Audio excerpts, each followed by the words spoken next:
why is North Korea going even more nuclear?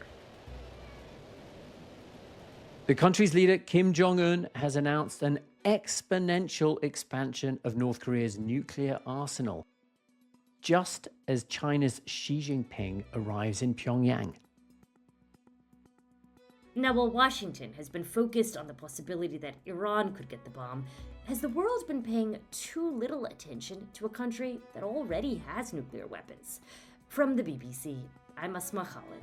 And I'm Tristan Redman, and welcome to The Global Story, our show about where the world and America meet.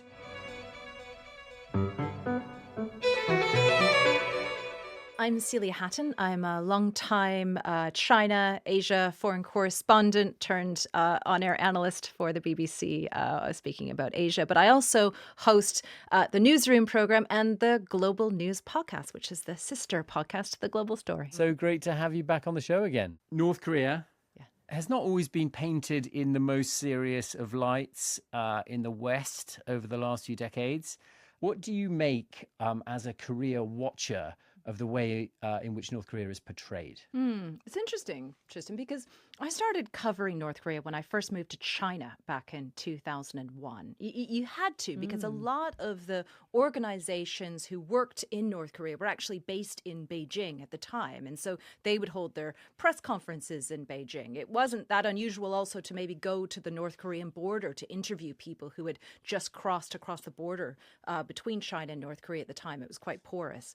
And so, and again, North Korea was also, as you said, in pop culture, in Western pop culture. Kim Jong Un's father, Kim Jong Il, was the man who was kind of portrayed in that spoof comedy, Team America. I think it's Team America World Police. That's the one. Yes. To be honest, I don't think it would be made today because a big part of the Kim Jong-il character, he's portrayed as the supervillain in this film. He's not really that threatening. He's a bit silly. He's a bit eccentric. And a lot of the other reporting around that time was also obsessed with his eccentricities. So this is a man who is known to be a film buff. He actually apparently watched Team America and was so enraged by it. He tried to get it banned in a lot of parts of the world. Yeah, that's thought to be. He's also, at the time, it was well reported, he had the world's largest collection of Daffy Duck memorabilia. Apparently he's a Daffy Duck obsessive. Yeah. Are you taking us for a ride on this one? No, How did this happen? Really not. I'm really not. You can look it up yourself. That is so random. You mentioned China a moment ago, and I want to better understand what the relationship has been like over the years between China and North Korea. What has the historic relationship looked like? This is a relationship between two countries who are neighbors. They share a border. They're also politically, longtime allies. They're both communist states, whether we can debate what that term actually means, but historically they were both politically aligned when much of the region wasn't in line with them. When the Soviet Union crumbled, in a way, they kind of clung closer to each other. And I think China was always quite happy that it had North Korea just on the other side of the border, a country that served as sort of a buffer as well, while South Korea was a developing democracy and has now turned into quite a wealthy country that's aligned with the United States. And a close ally. Yes. Exactly. Yes. If the United States wanted to put troops, and it has, into South Korea, and it has a huge base there, I think China's always been pleased that it has North Korea, its ally, to prevent any U.S. troops coming right up to the Chinese border. So it's always served that purpose. There was a time it was described by Mao Zedong, China's communist revolutionary leader, that China and North Korea were as close as lips and teeth. So they really were seen as... It's rather descriptive. Rather descriptive. But we also have to... I was about to say they were like brothers, but we have to always remember that China is the big brother in this relationship in so many ways. They are at a very different place economically. China is, a very fast developing economic superpower. North Korea, as you mentioned, is very poor.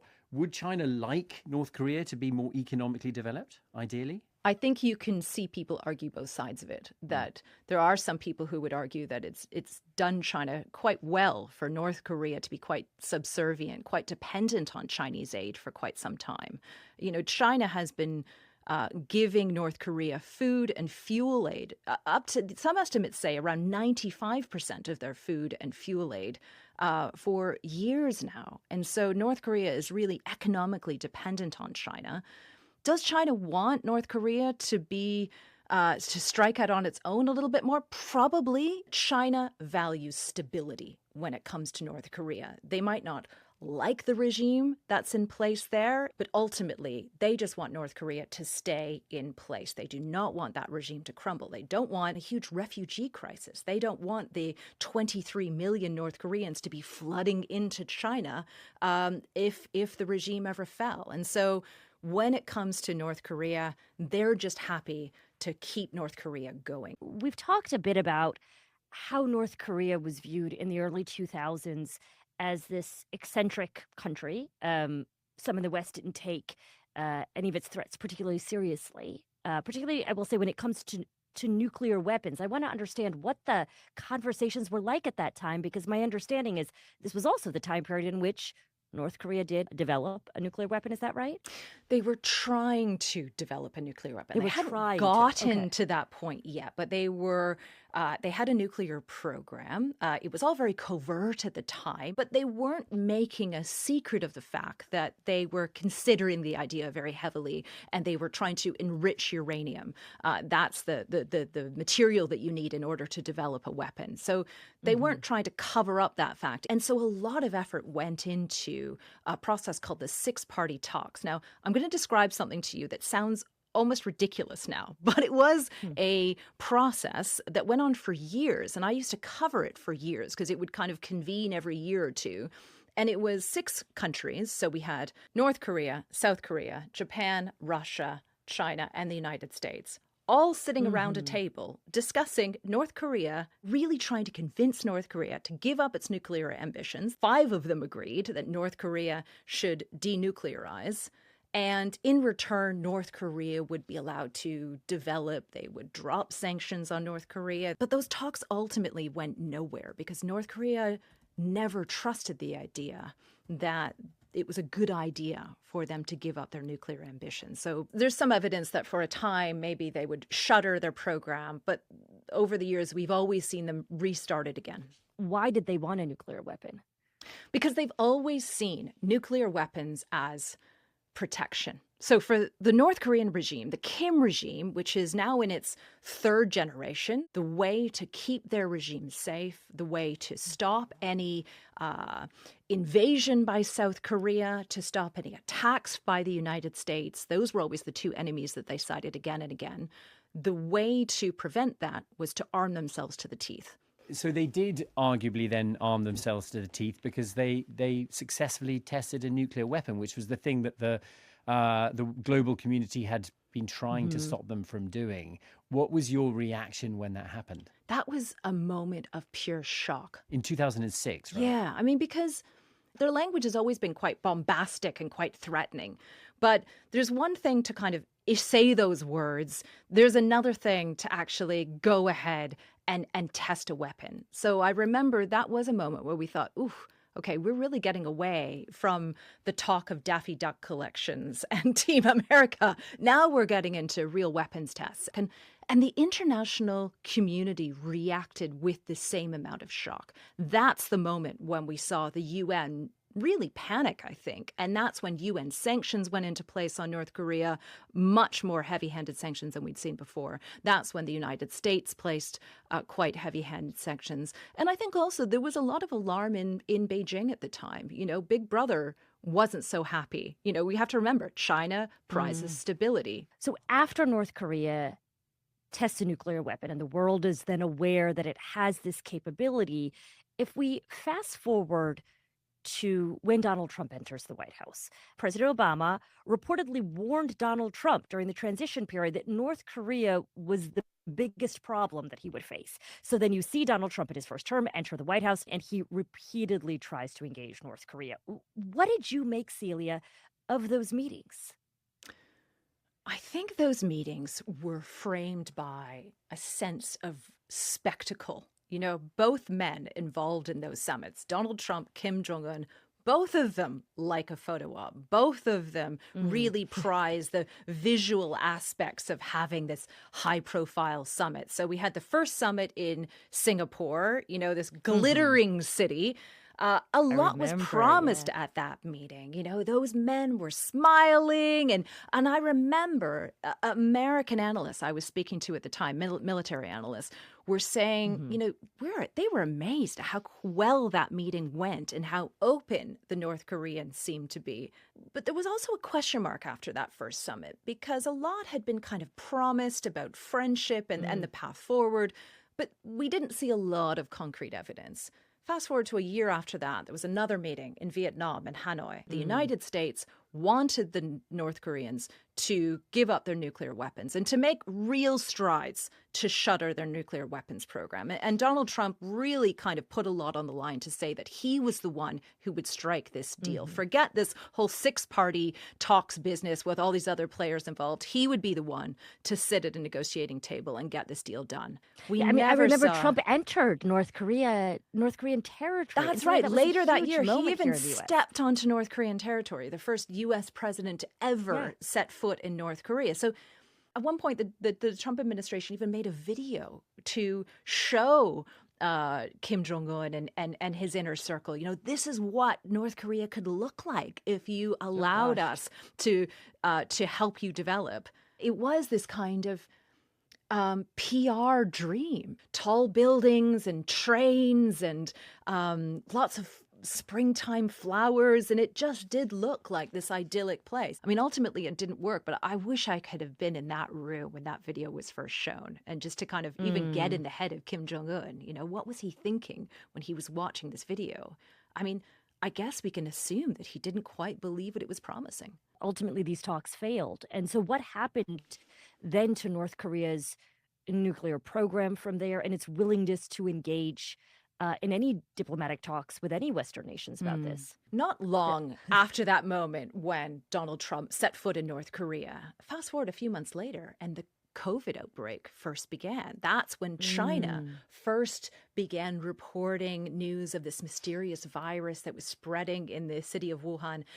We have to remember that North Korea shut its borders, sealed itself off from the rest of the world, including China, its big brother, in January 2020. It was the first country to shut itself off in COVID. It had arguably the world's most extreme COVID lockdown, and that lockdown lasted until the middle of 2023.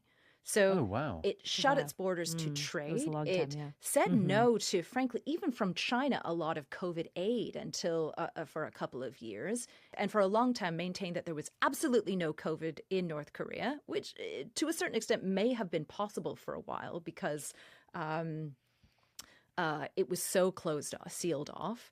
Its economy just collapsed, really. And the BBC has pretty good reporting from that time to indicate that there were people who died of starvation. It was a dark, dark time. So that's what happened inside North Korea. At the same time, though, North Korea really made a pivotal decision. Moving to 2021, they published a report. It was a military plan, a 5-year plan. And that plan showed that they had made a decision to double down on the development of nuclear weapons, to modernize their military. Does the North Korean military or the North Korean leadership actually publish a plan like that for the world to see, or was this somehow leaked? They publish it. The plan itself really loves to lean into its kind of big, flowery language. There's not a lot of details in that exact plan, but they'll tell you what they're going to do. Okay, so that's a big military decision that they're making. But how do they then propose to relaunch the economy after this very long COVID lockdown? So right when Kim Jong Un had made this major military decision to push forward with nuclear weapons, something else was happening really close with another North Korean ally, Russia. Russia had just invaded Ukraine and made its own big military decision. Not that many months after that invasion, Kim Jong Un writes a letter to Vladimir Putin, the leader of Russia. And in this letter, he's pretty clear. He says that he proposes that the two countries engage in strategic and tactical cooperation. Okay, so the letter was sent. What does that mean? Well, okay. Then the two men meet at quite a significant summit. They meet at a Russian cosmodrome, a space base where satellites are launched and where there's a lot of high-profile Russian technology. And the photos from this summit show that both men just look, I think, thrilled to be there. There's big smiles. They're really trying to show the world that they are treating each other as equals almost, and they're really showing each other things, and they're engaged in deep discussion. This was a turning point for these two men. And not long after this summit, we can see that there was a transfer of weapons from North Korea. Satellite footage shows that. And we can also see satellite footage of iron ore and petroleum being transferred to North Korea. So very, very quickly, the two countries have realized that they can really benefit. Russia's getting the weapons it needs from North Korea. I mean, low-grade bullets and armament. That's extraordinary in the sense that Russia is very many times bigger than North Korea, that it should be leaning on its much smaller neighbor for military support. I think that Russia was in a place at the time where it had entered into a war that maybe it hadn't quite bargained for. And it was looking anywhere it could for allies, for support. Russia was facing heavy sanctions at the time. And frankly, it looked good for both men to be able to show that they were engaging with another world leader. Trade between the two countries just absolutely boomed. It was up ninefold between 2022 and 2023, and up another 54% the year after. And so they really turned to each other for support. We know that the Russians have given the North Koreans technological support for military satellites, to develop nuclear-powered submarines, to develop more advanced missiles. And so really, at a time when both countries were at a low point, they really found a very close ally on each other. So you've been describing a situation, Celia, in which Russia and North Korea, as you say, cozied up to one another. And that makes me wonder, well, where does that leave China? You say China and North Korea had a long historical friendship. Xi Jinping is in North Korea. Why is it significant that he is heading there now? China has been watching the development, this blossoming of friendship between Russia and North Korea with eagle eyes. And you might think that, two countries that China has very good relationships with should be seen as a good thing to China. Why would you not want your friends to develop a closer friendship? But it's actually quite complicated for China. On the one hand, North Korea was really looking to be in quite a shaky place during the COVID years. In 2023, we thought that around 45% of the North Korean population was severely undernourished. There were real concerns that it was tipping towards 45%. Yeah, Celia. Absolutely. There were real concerns it was tipping towards a major famine. And so that's not something China would want. But at the same time, as North Korea becomes a de facto nuclear state, that heightens Chinese anxieties about what could happen in the rest of the region. China is looking out, and it can see that Japan and South Korea, both countries that are very wealthy, both countries that have U.S. military bases on their soil, well, those countries have both been looking at what's happening in North Korea with a lot of alarm. And China doesn't want Japan and South Korea, you're saying, to have nuclear No, they're weapons. really worried about an arms race. And that doesn't equal stability. That's what China wants. They want stability. And so that's a real worry for them. China's also really worried that Vladimir Putin and Kim Jong Un have this bromance going on, and they've actually even kind of put it in writing. In 2024, they signed a mutual defense pact, meaning that if one of them is in trouble militarily, the other one will come to their aid. And that's a real worry. Beijing does not want that. That does not equal stability. And in fact, we have seen North Korea really commit to Russia. They've sent troops to fight on the front lines on the war in Ukraine. And in fact, just recently, Kim Jong Un was praising soldiers who killed themselves on the front line instead of being captured by the Ukrainians. North Korea has gone to great lengths to solidify its relationship with Russia, and that's a worry for China. So I think that Xi Jinping is interested in speaking with the North Koreans almost to remind Pyongyang, remind Kim Jong Un that they are the ones that pay the North Koreans' bills, that they are the ones who are the big dog in the region. So to borrow the lips and teeth analogy, Russia got in between the lips and teeth, and Xi Jinping's trip That's very descriptive, to Pyongyang is an attempt to bring the lips and teeth back closer together again.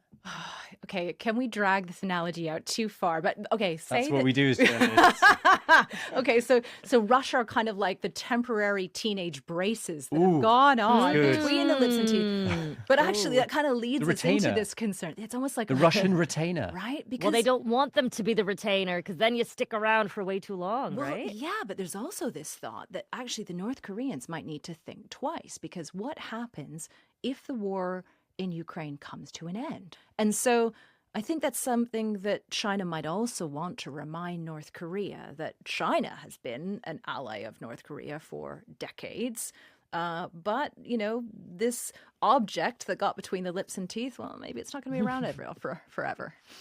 Celia, this conversation about North Korea being, as you said, a de facto nuclear state is really, really interesting to me, because it is happening in the broader global context in which we have seen the United States start a war with Iran. And the justification we hear from the Trump administration, it's multifaceted, but we've largely heard them talk about the fact that they want to eradicate Iran's nuclear program. We've also heard officials say that they want to destroy Iran's ballistic missile program.